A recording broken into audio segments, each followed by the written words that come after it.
Hey, what's up, everybody? Thanks for stopping in. So this is what I'm going to show you to do is make bulletproof coffee. And so I stumbled upon this through the Joe Rogan podcast, which is phenomenal. If you don't listen to it, I actually enjoy watching it more. You can grab it on Vimeo, and they do Ustream as well.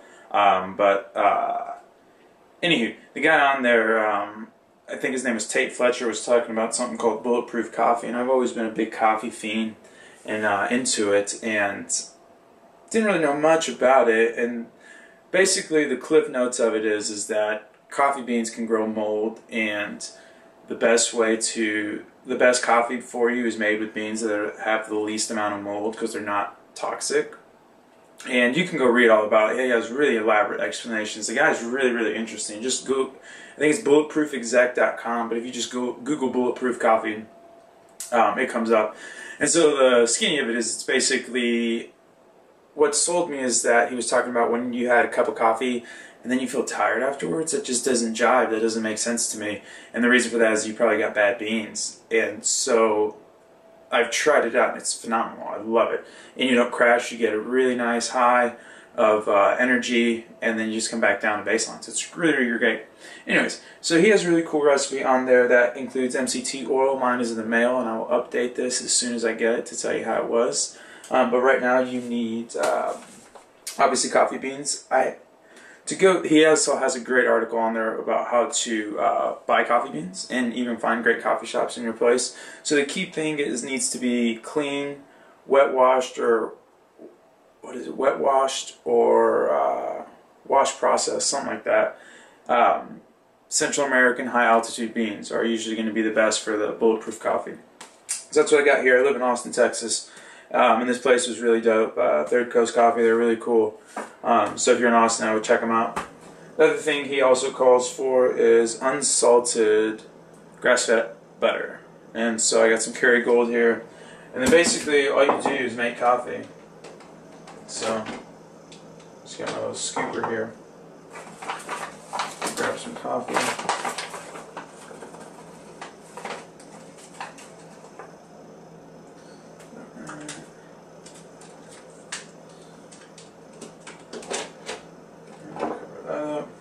Some water.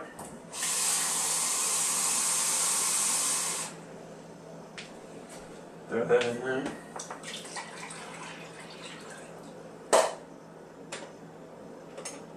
You always got to get a bowl. Let me just regular. And so while this is brewing up, what you're going to do is you're going to make this coffee, and I'll speed forward through everything, and then what we'll do is put this coffee in the blender with a stick of butter. I do about I don't know, what is that? A slice, millimeter slice. Maybe it's a couple tablespoons, actually, is exactly what I do. And I like that. That's what he calls for on the recipe, but you can vary this with how you like it or how you don't like it. But alright, well, I'm going to fast forward this and then you can see the end product.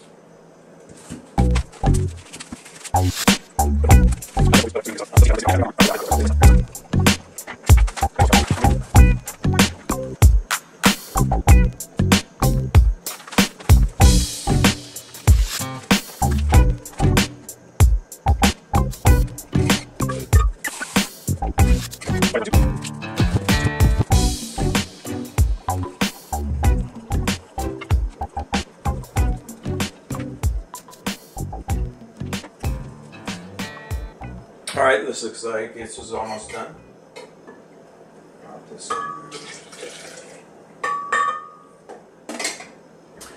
There's different ways you can do this, but he recommended the desktop or countertop blender. I have one, so I'm just going to use it. But there's other ways you can blend it. Then I put it on low and just.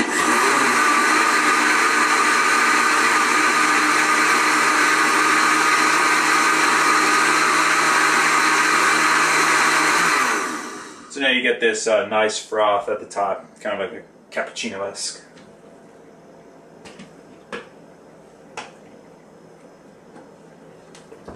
Fuck me. Every time. Unscrewed my blender because I'm an idiot. see. But you can see that nice froth at the top. It's really kind of what you want. Oops.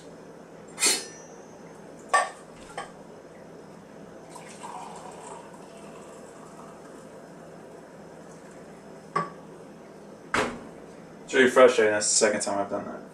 But there you go, Bulletproof Coffee. Cheers.